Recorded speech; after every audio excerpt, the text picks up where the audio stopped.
Bella, what are you doing? Nothing, Paul. Don't wake up. What are you doing, Bella? Thought I heard the muffin man. And why didn't you ring for Nancy to find out? Thought it would mean 2 journeys for Ring her. for Nancy, Bella.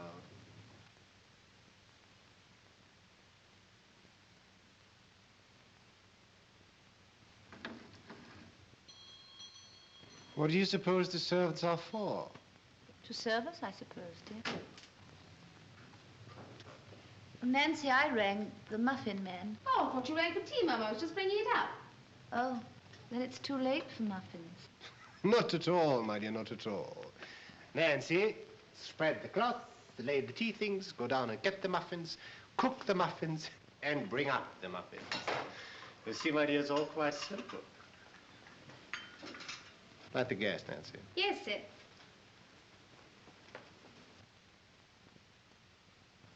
You're looking very impudent and pretty tonight, Nancy. More broken hearts. I don't know, I'm sure, sir. Where do you get the color for your cheeks, Nancy? Could you not give the recipe to Mrs. Mallon? Oh, no, sir. I'm natural. Will that be all you're wanting, sir? Yes, Nancy, that'll do for the present.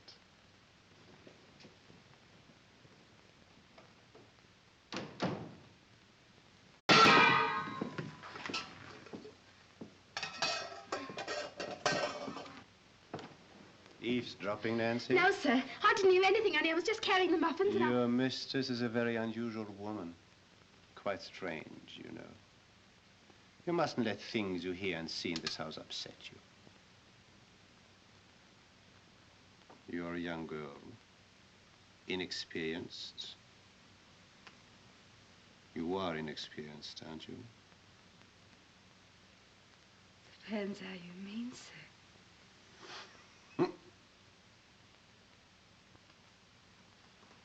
Thank you, Nancy.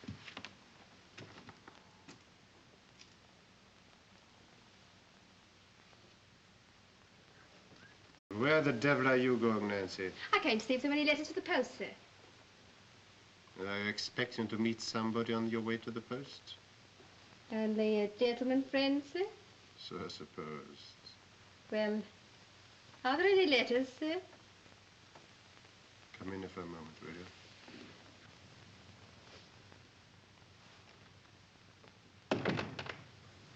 Let me have a look at your hair. Very good, sir. Is there anything more you want, sir? Perhaps. Come closer, will you? Yes, sir. Is there anything you want, sir?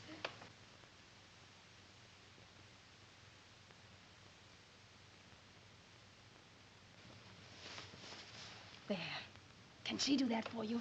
I believe you're jealous of your mistress, Nancy. Her? She's a poor thing.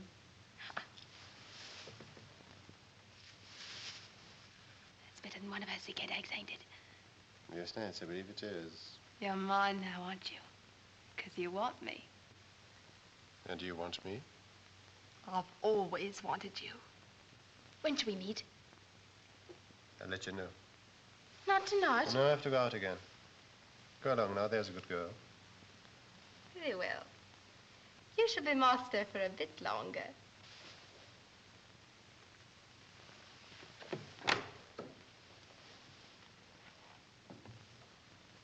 Good night, your lordship.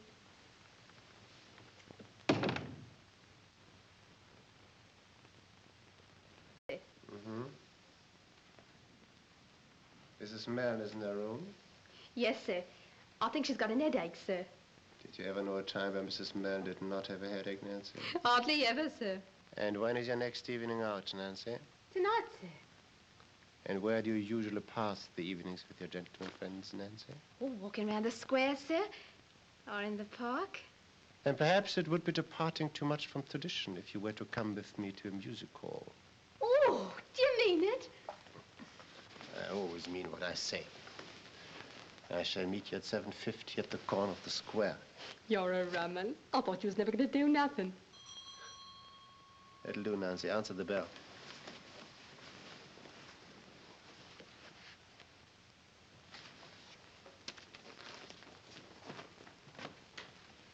Mrs. Mallon at home? What name shall I say, sir? Her cousin, Mr. Owswater. Oh, very good, sir.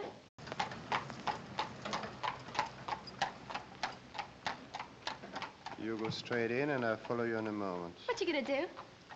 We'll take a little stroll. Will we go out again? I'll let you know. I know you will.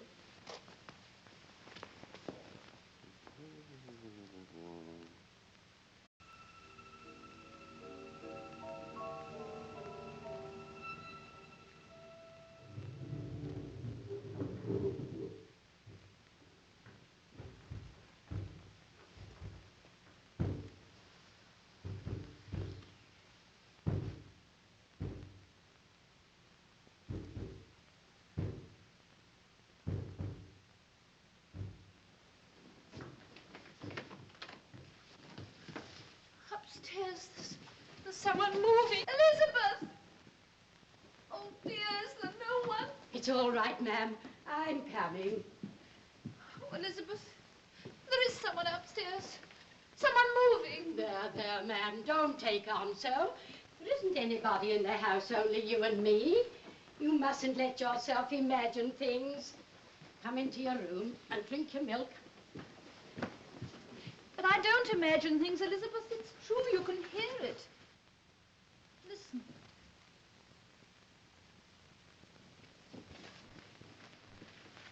A moment ago there was, and the gas dimmed, as it does when someone turns on another light in the house.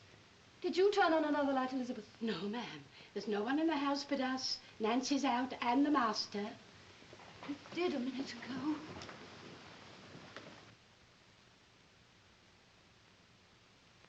There, ma'am. There's only something wrong with the pipes. You must have dropped off and been dreaming you heard something. That's right, Elizabeth. Dreaming. But I dream things when I'm awake. I'm going out of my mind, Elizabeth. Oh, ma'am, you mustn't say such things. Did you know, Elizabeth? Well, the master did say something, but... I once knew a girl who died in a lunatic asylum. I remember her eyes. That was how they first knew. If there's anything I can do, ma'am... No, thank you, Elizabeth. There isn't anything anybody can do.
Paul, why didn't you tell me?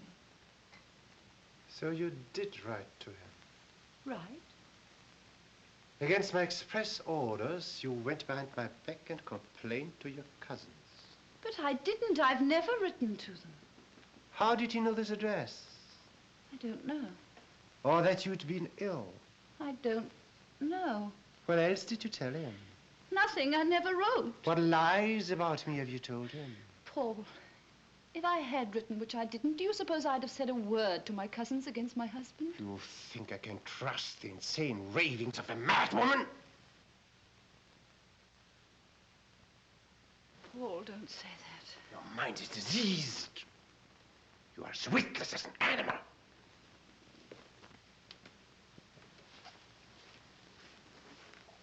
Paul, I'm desperate.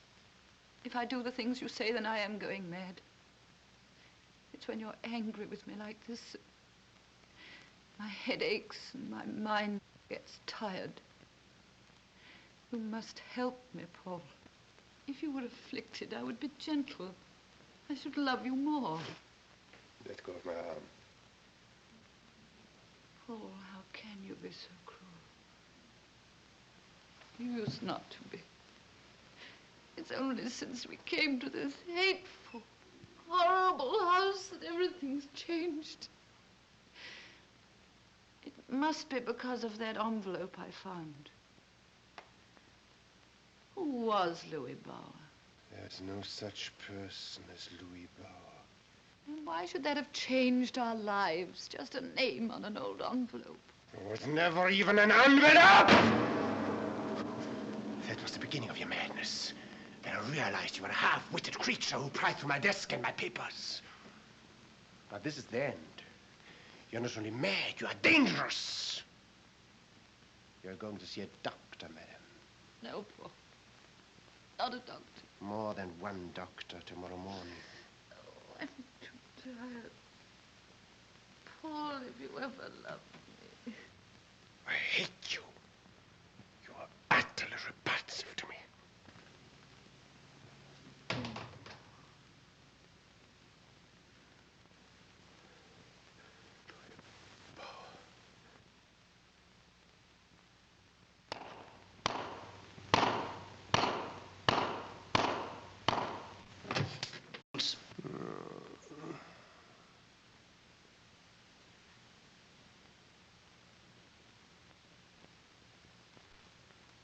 I want to speak to my wife. Alone. You go up to your room. I, too, want to speak to my husband. No, you'll only be torturing yourself. I want to speak to him alone. Very well, if you insist. I don't suppose. I'll hear you if you call.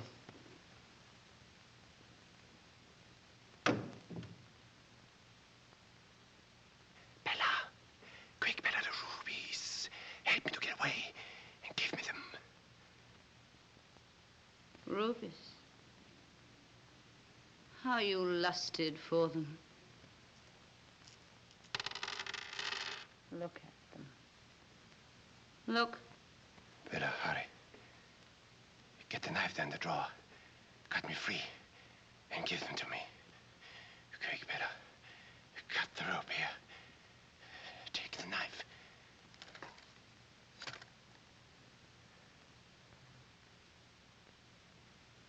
Knife? What knife? Are you suggesting this is a knife I have in my hand? Have you gone mad, my sane husband? There was a knife, but I lost it.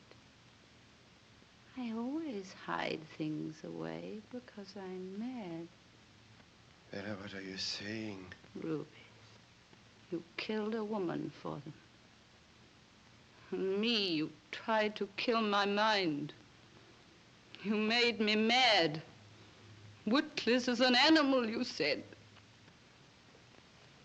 And now you're helpless, and I'm mad. Bella!